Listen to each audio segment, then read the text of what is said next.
Hello and welcome my dear students. It is the next lecture of biodiversity and आज के इस lecture में हम अपने नेक्स्ट दो फाइलम्स को कवर करने वाले हैं, जिनमें से कि पहला फाइलम है फाइलम एस्केलमेंथीज, जिसे कि हम कॉमनली नेमेटोडा भी बोलते हैं। फाइलम एस्केलमेंथीज के पहले लास्ट वीडियो में हमने दो और फाइलम्स को पढ़ा था, जो कि थे फाइलम सीलेंट्रेटा और फाइलम प्लेटीहेलमिन्थीज। तो प्लेटीहेलमिन्थीज के बाद जो नेक्स्ट फाइलम आता है विच इज एस्केलमेंथीज, और एस्केलमेंथीज को ही हम नेमेटोडा के नाम से भी जानते हैं। सो चलिए इस वीडियो को स्टार्ट करते हैं और हम फाइलम एस्केलमेंथीज और इसके बाद जो अगला फाइलम आएगा फाइलम एनेलिडा, इन दोनों के दोनों फाइलम्स को पढ़ेंगे और इनके जितने भी की फीचर्स हैं उनको वन बाय वन मैं आपको डिटेल में एक्सप्लेन करूंगा। सो ये वीडियो बहुत इंटरेस्टिंग होने वाला है, बहुत अच्छे से पेशेंटली इस वीडियो को देखिएगा, आपको सारी की सारी चीज़ें मैं अच्छे से एक्सप्लेन करूंगा। सो चलिए स्टार्ट करते हैं। तो फर्स्ट ऑफ ऑल जो पहला पॉइंट है फाइलम एस्केलमेंथीज का, जो मेन की कैरेक्टर क्या है, their body is also bilaterally symmetrical and triploblastic. जैसा कि हमने फाइलम प्लेटीहेलमिन्थीज में देखा था, तो वहाँ पे भी जो बॉडी थी वो बायलैटरली सिमेट्रिकल थी और ट्रिप्लोब्लास्टिक थी। तो सेम हैज एस्केलमेंथीज या नेमेटोडा के जितने भी एनिमल्स होंगे, इनकी भी बॉडी बायलैटरली सिमेट्रिकल होगी। बायलैटरली की सिमेट्रिकल का मतलब मैंने कई बार बताया आपको कि जब भी हम बॉडी को कट करेंगे बीच से, तो जो बॉडी है वो दो इक्वल हाफ में डिवाइड हो जाएगी, लेफ्ट और राइट पोर्शन में। यानी किसी भी बॉडी को अगर हम वर्टिकली खड़ा यानी कि वर्टिकली काटें, तो वो बॉडी जो है लेफ्ट और राइट इक्वल पार्ट्स में डिवाइड हो सकती है। तो जब भी हम दो लेटरल पार्ट कर दें किसी भी बॉडी के, तो हम उस सिमेट्री को बोलते हैं बाई से मतलब होता है दो, और लेटरल का मतलब होता है कि दो किनारे, यानी कि एक लेफ्ट किनारा और एक राइट किनारा दो इक्वल हाफ में डिवाइड कर देना, that is called bilaterally symmetrical.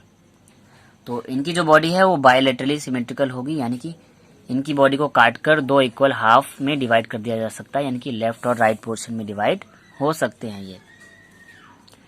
And triploblastic, तो मैंने बताया था कि हर एक ऑर्गेनिज्म जो डेवलप होता है तो उसमें मोस्टली दो या तीन कॉमन जर्मिनल लेयर होती हैं। अगर दो होंगी तो डिप्लोब्लास्टिक और तीन होंगी तो ट्रिप्लोब्लास्टिक। अब एस्केलमेंथीज के मेंबर ट्रिप्लोब्लास्टिक है, यानी कि यहाँ पर तीनों जर्मिनल लेयर प्रेजेंट होंगी, यानी कि एक्टोडर्म, इंडोडर्म और मीजोडर्म, तीनों की तीनों जर्मिनल लेयर यहाँ पर प्रेजेंट होंगी। इसके बाद बॉडी के शेप की बात की जाए तो their body is cylindrical rather than flattened. मैंने रेदर देन फ्लैटेंड इसलिए लिखा है क्योंकि इसके पिछले फाइलम में, यानी कि फाइलम प्लेटीहेलमिन्थीज में हमने देखा था उनकी जो बॉडी थी वो कैसी थी, फ्लैट थी, चपटी बॉडी थी, यानी कि टेप की तरह थी, और इसीलिए उनका जो एग्जाम्पल था टेप वर्म था। तो ऐसा यहाँ पर नहीं होगा। एस्केलमेंथीज की जो बॉडी है वो सिलेंड्रिकल होगी, यानी कि चपटी नहीं होगी, फूली हुई राउंड ट्यूब की तरह होगी। तो इनकी जो बॉडी है वो सिलेंड्रिकल है, चपटी नहीं है। Then their body has tissues but no real organs, यानी कि यहाँ तक भी फाइलम एस्केलमेंथीज में भी जो बॉडी का जो ऑर्गेनाइजेशन है वो टिश्यू लेवल का है, यानी कि इनकी बॉडी में कई सारे टिश्यू होंगे बॉडी के फंक्शन को करने के लिए। मीन्स यहाँ पर रियल ऑर्गन डेवलप नहीं हुए हैं, और मैंने बताया था कई सारे टिश्यूज मिलकर ऑर्गन को बनाते हैं। तो इनकी बॉडी में जो लेवल ऑफ ऑर्गेनाइजेशन है वो टिश्यू लेवल का है, यानी कि बॉडी में टिश्यू प्रेजेंट है बट अभी टिश्यू मॉडिफाइड होकर ऑर्गन में कन्वर्ट नहीं हुए हैं। अब बात करें इनकी बॉडी कैविटी या सीलोम की, तो they are pseudo coelomate. Pseudo का मतलब होता है फॉल्स और सीलोमेट का मतलब होता है सीलोम का होना, यानी कि इनकी बॉडी में सीलोम है, यानी कि बॉडी कैविटी है, बट वो बॉडी कैविटी ठीक से डेवलप नहीं है, इनकम्प्लीट बॉडी कैविटी है। तो इस कंडीशन को हम बोलते हैं फॉल्स सीलोम और बॉडी कैविटी। यानी कि इनकी बॉडी में जो बॉडी कैविटी होगी या जो सीलोम होगी वो कम्प्लीटली डेवलप नहीं होगी, इसीलिए वर्ड यूज हुआ है स्यूडो सीलोमेट या फॉल्स सीलोम। अब ये किस टाइप के ऑर्गेनिज्म होते हैं, तो दे आर पैरासिटिक वर्म्स, यानी कि ये पैरासाइट होते हैं, ये किसी अदर एनिमल पर रहेंगे और उसकी बॉडी को नुकसान पहुंचाएंगे और वहां से अपना न्यूट्रिशन लेंगे, यानी कि अपना फूड वहीं से उस ऑर्गेनिज्म की, उस विक्टिम ऑर्गेनिज्म की बॉडी को नुकसान पहुंचाकर अपना फूड लेते रहेंगे, ठीक है। और ऐसे ऑर्गेनिज्म को बोलते हैं पैरासाइट। और एक और वर्ड मैंने ब्रैकेट में पुट किया है कि यूजुअली इंडो पैरासाइट, यानी कि इनके अधिकतर जो मेंबर्स होते हैं वो इंडो पैरासाइट होते हैं। तो पैरासाइट भी दो टाइप के होते हैं, एक तो एक्टो पैरासाइट और एक इंडो पैरासाइट। ऐसे पैरासाइट जो आपकी बॉडी के बाहर रहकर आपको नुकसान पहुंचाएं उन्हें बोलते हैं एक्टो पैरासाइट, और जो बॉडी के अंदर रहेंगे और फिर आपको नुकसान पहुंचाएंगे वो होंगे इंडो पैरासाइट। तो फाइलम एस्केलमेंथीज के जितने भी मेंबर हैं वो सारे के सारे इंडो पैरासाइट हैं, यानी कि मोस्टली हैं, सारे तो नहीं है। तो ये बॉडी के अंदर रहेंगे और नुकसान पहुंचाएंगे, इसलिए इंडो पैरासाइट है। एक्टो पैरासाइट का मैं एग्जांपल दे दूं, जैसे कि मॉस्किटो होता है जो कि बॉडी के बाहर आता है, स्किन पर बैठता है और ब्लड को सक करके ले जाता है, तो वो एक तरीके से बाहर से नुकसान पहुंचा रहा है, तो वो एक्टो पैरासाइट। तो ये जो इंडो पैरासाइट है ये कॉजिंग डिजीज, मीन्स ये डिजीज कॉज कर सकते हैं, बीमारियां भी फैला सकते हैं। अब फाइलम एस्केलमेंथीज के जो मेंबर्स हैं उसमें एग्जांपल है एस्केरिस। एस्केरिस जो है ह्यूमन बीइंग की इंटेस्टाइन में रहता है, आंतों में रहता है, और वो क्या करता है उन इंटेस्टाइन में रहकर जितना भी हमारा न्यूट्रिशन है, जितना भी फूड है उसको कैरी करता रहता है। इसके बाद जो सेकंड हमारा एग्जांपल है वो है वाउचरेरिया, जिसको कि हम बोलते हैं ये भी एक वर्म है जो कि एक डिजीज कॉज करता है, फाइलेरियासिस या एलिफेंटियासिस।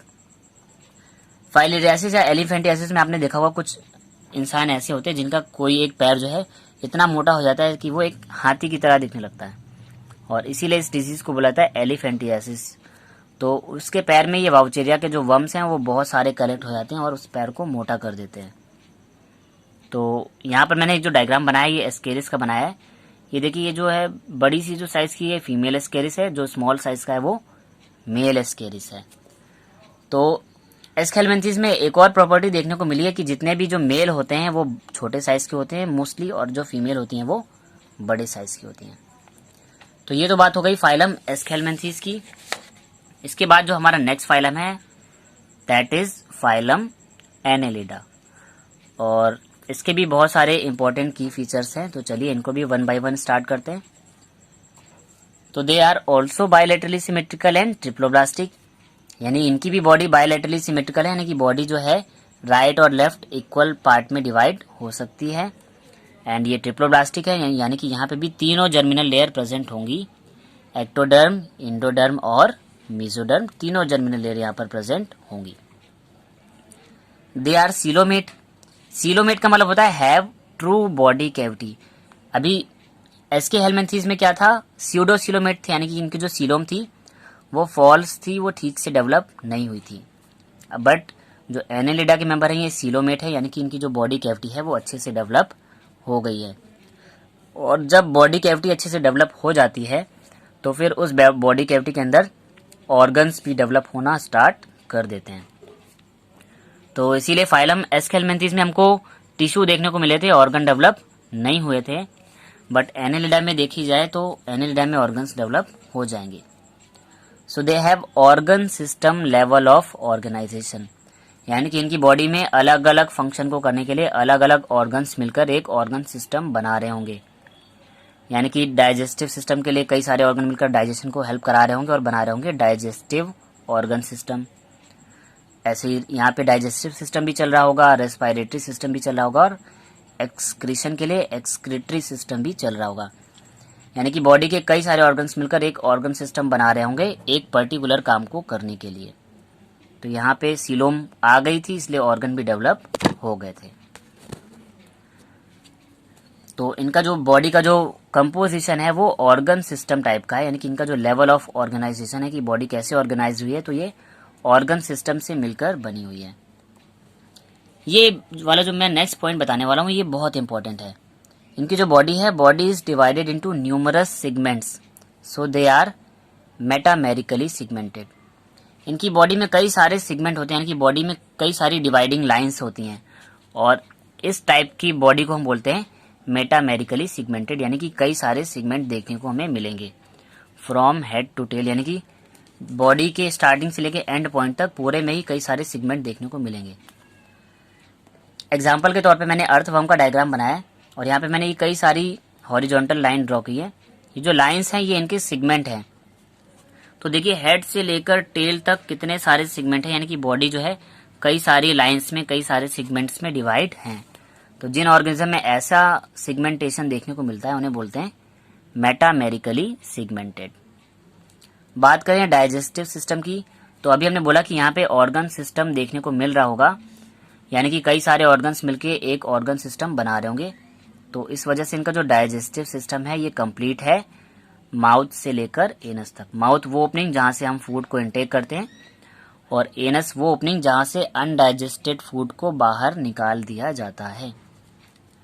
तो इनकी जो बॉडी है, इनमें जो डाइजेस्टिव सिस्टम है, अब बॉडी में ऑर्गन सिस्टम डेवलप है, यानी कि कई सारे ऑर्गन मिलकर डाइजेशन में हेल्प कर रहे होंगे, इसलिए इनका जो डाइजेस्टिव सिस्टम है वो कंप्लीट है, यानी कि माउथ से लेकर एनस तक सारे के सारे डाइजेस्टिव ऑर्गन प्रेजेंट होंगे जो एक कंप्लीट ऑर्गन सिस्टम बना रहे होंगे। लास्ट पॉइंट देख लेते हैं। लास्ट पॉइंट में इनके हैबिटेट की बात की गई कि यह कहाँ कहाँ पर पाए जाते हैं। So they are found in fresh water, यानी कि ये नॉर्मल पानी में भी होंगे, इन मेराइन वाटर यानी कि खारे पानी में भी होंगे, समुद्र के पानी में, as well as on land यानी कि ये जमीन पे भी देखने को मिलेंगे। तो इनका जो हैबिटेट है, यानी कि इनकी जो डाइवर्सिटी है बहुत अच्छी है, ये अलग अलग जगहों पे देखने को मिल रहे हैं, फ्रेश वाटर में भी, मेराइन वाटर में भी और जमीन पे भी। तो ये कुछ कॉमन फीचर्स थे फाइलम एनेलिडा के। और एग्जाम्पल की बात करें तो अर्थवर्म और लीच। लीच दो होती है जो कि ब्लड सक करती है, किसी भी इंसान पर, किसी भी ऑर्गेनिज्म पर अगर ये आ जाए तो उसकी स्किन से चिपक जाती है और वहां से ब्लड को सक करना स्टार्ट कर देती है। और अर्थवर्म तो हम देखते हैं ये सॉइल में पाए जाते हैं, और ये हमारी जो सॉइल होती है उसकी फर्टिलिटी को इंक्रीज कर देते हैं। तो ये तो हमारे लिए बेनिफिशियल हैं। तो ये दो एग्जांपल हैं, अर्थवर्म और लीच, ये फाइलम एनेलिडा के हैं। एंड आज की वीडियो में इतना ही स्टूडेंट। आई होप आपको फाइलम एस्के हेलमिंथीज यानी कि नेमेटोडा और एनेलिडा दोनों के दोनों अच्छे से समझ आ गए होंगे। सो ये वीडियो आपको कैसा लगा कमेंट करके बताएं, एंड अगर ये वीडियो आपको समझ आए तो उसे लाइक करें एंड ज़्यादा से ज़्यादा स्टूडेंट्स तक शेयर करें, ताकि आपके अलावा भी जो स्टूडेंट्स ऑफलाइन क्लास रिसीव नहीं कर पा रहे हैं वो ऑनलाइन वो सारे ये वीडियोस देखकर अपने डाउट्स को क्लियर कर पाएँ। साथ ही चैनल को सब्सक्राइब कर लें और बेल आइकन को भी प्रेस कर लें, ताकि आने वाले अपकमिंग वीडियोस की नोटिफिकेशन भी आपको प्रॉपरली मिलते रहें। एंड अगर आपने लास्ट वीडियो मिस कर दिया है जहां पर हमने इनके पिछले दो फाइलम्स को डिस्कस किया था, यानी कि फाइलम सीलेंटेटा और फाइलम प्लेटीहेलमिन्थीज को, तो आप इस वीडियो के डिस्क्रिप्शन में दिए गए लिंक पर क्लिक करके फाइलम सीलेंटेटा एंड प्लेटीहेलमिन्थीज हमारे वीडियो को भी देख सकते हैं। सो आज की वीडियो में इतना ही। Thanks my dear students, have a nice day.